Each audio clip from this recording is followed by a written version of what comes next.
बिंदुसार की मृत्यु के बाद मौर्य साम्राज्य एक बार फिर से सत्ता संघर्ष के द्वार में प्रवेश कर गया।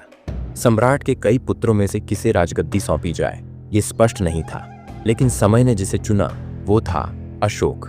अशोक को बचपन से ही एक सशक्त, बुद्धिमान और वीर राजकुमार के रूप में देखा गया था। लेकिन चाणक्य अब इस दुनिया में नहीं थे और दरबार षड्यंत्रों से भरा पड़ा था। कई स्रोतों में उल्लेख है कि अशोक को पहले उज्जैन भेजा गया, जहां उसने प्रशासनिक कुशलता दिखाई। फिर तक्षशिला में हुए विद्रोह को उसने वीरता से कुचल दिया। लेकिन बिंदुसार की मृत्यु के बाद सिंहासन की दौड़ में अशोक को उसका सबसे बड़ा विरोध अपने ही सौतेले भाइयों से मिला। कुछ इतिहासकारों का मानना है कि अशोक ने सत्ता पाने के लिए अपने कई भाइयों को हटवा दिया। अंततः अशोक ने पाटलिपुत्र में सिंहासन प्राप्त किया और मौर्य साम्राज्य का नया सम्राट बना। यह समय था ईसा पूर्व 273 के आसपास। राज्याभिषेक के बाद अशोक ने शासन व्यवस्था को और अधिक संगठित किया। उसने राजमार्गों की मरम्मत करवाई, प्रशासन में अनुशासन लाया और अपने साम्राज्य की सीमाओं को और सुदृढ़ किया। लेकिन अशोक की दृष्टि केवल शासन तक सीमित नहीं थी। उसके भीतर एक ज्वाला थी, विस्तार की।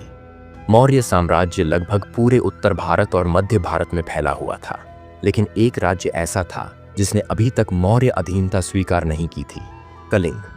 कलिंग, जो वर्तमान ओडिशा में स्थित था, न केवल आर्थिक और सांस्कृतिक दृष्टि से समृद्ध था, बल्कि वह अपनी स्वतंत्रता और गौरव के लिए भी प्रसिद्ध था।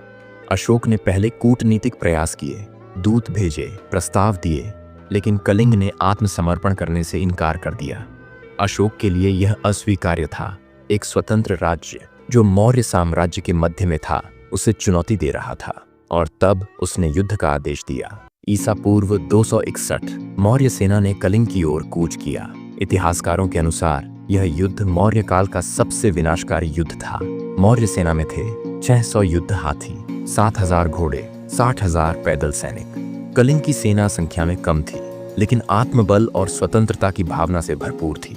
युद्ध के मैदान पर केवल तलवारें नहीं चलीं, भावनाएं टकराईं, सभ्यताएं लहूलुहान हुईं। कई दिनों तक चले युद्ध में लाखों लोग मारे गए। अशोक विजयी रहा, लेकिन यह जीत वह नहीं थी जिसकी उसने कल्पना की थी। जब युद्ध समाप्त हुआ, अशोक युद्ध भूमि पर गया। वहां का दृश्य, खून, लाशें, जलते गांव, विलाप करती स्त्रियां और अनाथ बच्चे, ये सब देखकर उसका मन कांप उठा। उसने स्वयं स्वीकार किया, इस युद्ध में 1 लाख लोग मारे गए, 150,000 बंदी बनाए गए और असंख्य निर्दोष पीड़ित हुए। विजय के इस क्षण में अशोक को कोई गौरव नहीं महसूस हुआ। उसे केवल अपराध बोध और ग्लानि का अनुभव हुआ। यही क्षण था जब सम्राट अशोक के भीतर एक नया जन्म हुआ। इस मानसिक और भावनात्मक संकट के समय अशोक की भेंट हुई बौद्ध भिक्षुओं से, विशेषकर एक ज्ञानी भिक्षु उपासक निग्रोध से। उनकी बातों ने अशोक के हृदय को गहराई से प्रभावित किया। अशोक ने बौद्ध धर्म अपनाया। उसने धम्म को जीवन का मार्ग बना लिया। अब वह तलवार से नहीं, नीति, करुणा और नैतिकता से राज्य चलाना चाहता था। उसने अपने शासन में निम्न कार्य किए। 1. धम्म महामात्रों की नियुक्ति की, जो जनता को नैतिक जीवन का उपदेश देते थे। 2. अहिंसा का प्रचार, शिकार, बलि प्रथा और हिंसा पर रोक। 3. चिकित्सा व्यवस्था, मानव और पशु दोनों के लिए अस्पतालों की स्थापना। 4. सड़कें, कुएं, धर्मशालाएं, जन कल्याण के लिए व्यापक कार्य। अशोक ने अपने संदेशों को पत्थरों और स्तंभों पर खुदवाया, जिन्हें आज हम अशोक स्तंभ और लिखित अभिलेख के रूप में जानते हैं। इन पर बौद्ध धर्म, करुणा, सहिष्णुता और नैतिकता के सिद्धांत अंकित हैं। इनमें से प्रमुख हैं सारनाथ स्तंभ, भारत का राष्ट्रीय चिन्ह; गिरनार, शाहबाजगढ़ी, धौली, जहां युद्ध और धम्म का सजीव वर्णन मिलता है। अशोक ने केवल भारत में ही नहीं, बल्कि विदेशों में भी बौद्ध धर्म का प्रचार कराया। श्रीलंका अपने पुत्र महेंद्र और पुत्री संघमित्रा को भेजा। दक्षिण पूर्व एशिया, मिस्र, यूनान तक बौद्ध संदेश भेजे गए। वो अब केवल मौर्य साम्राज्य का सम्राट नहीं था, वो बन चुका था धम्म का चक्रवर्ती राजा। अशोक का जीवन इस बात का प्रमाण है कि एक सम्राट अपने अपराध बोध से सीखकर खुद को बदल सकता है। उसका हृदय परिवर्तन, नीति निर्धारण और समाज के प्रति समर्पण आज भी उदाहरण है। मौर्य साम्राज्य की यह ऊंचाई, यह आध्यात्मिक पराकाष्ठा कहीं न कहीं इस बात को दर्शाती है कि इतिहास केवल युद्धों से नहीं, बल्कि आत्मा के निर्णयों से भी बनता है। अशोक का अंतिम जीवन सत्ता की चमक से दूर आत्म शांति और आत्मबोध की ओर मुड़ गया था। उसका लक्ष्य अब प्रशासन या विस्तार नहीं, बल्कि लोक कल्याण और आत्ममुक्ति था। उसने स्वयं को सेवा, दान, धर्म प्रचार और सत्य की साधना में लगा दिया। उसके शासन के अंतिम वर्षों में उसने बौद्ध भिक्षुओं को स्तूप निर्माण और शिक्षा के प्रचार में सहायता दी। उसके आदेश पर बौद्ध ग्रंथों का संकलन किया गया और कई बड़े बड़े विहार बनवाए गए। कई अभिलेखों से पता चलता है कि अशोक ने बौद्ध संगीत काउंसिल भी आयोजित की थी ताकि बौद्ध धर्म की शिक्षाओं का सही प्रसार हो सके। अशोक ने अपने अंतिम दिन पाटलिपुत्र से दूर एकांत में बिताए। कई विद्वानों का मानना है कि उसने अंतिम समय में मांस, मद्य और सभी भौतिक सुखों का त्याग कर दिया था।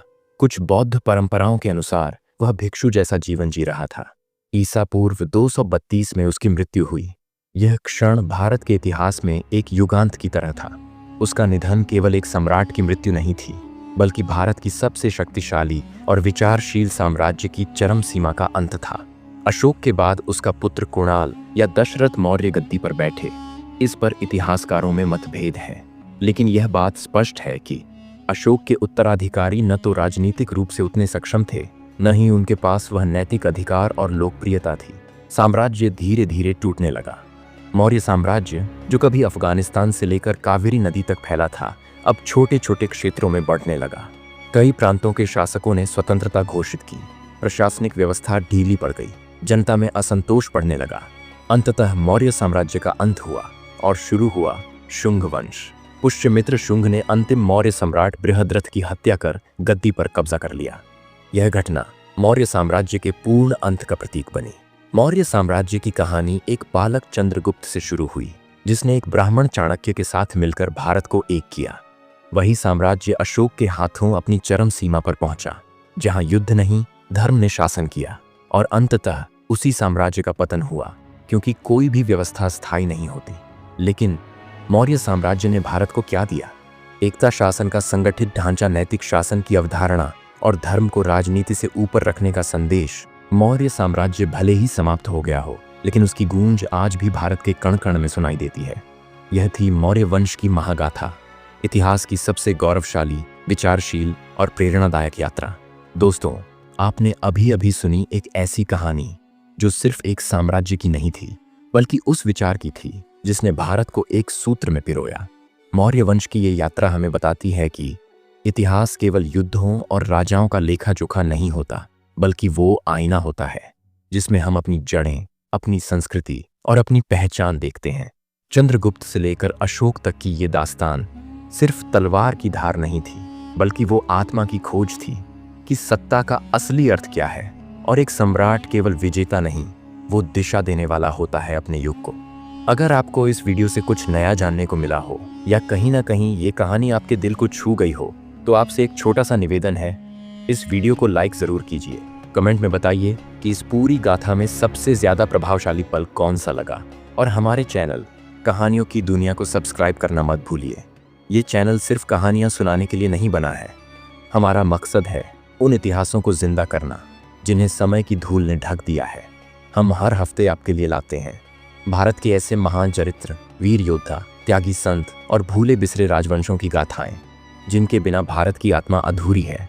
हर स्क्रिप्ट के पीछे सच्ची रिसर्च होती है, हर संवाद में इतिहास की गूंज होती है और हर कहानी में एक छोटी सी कोशिश होती है आपको अपने अतीत से जोड़ने की।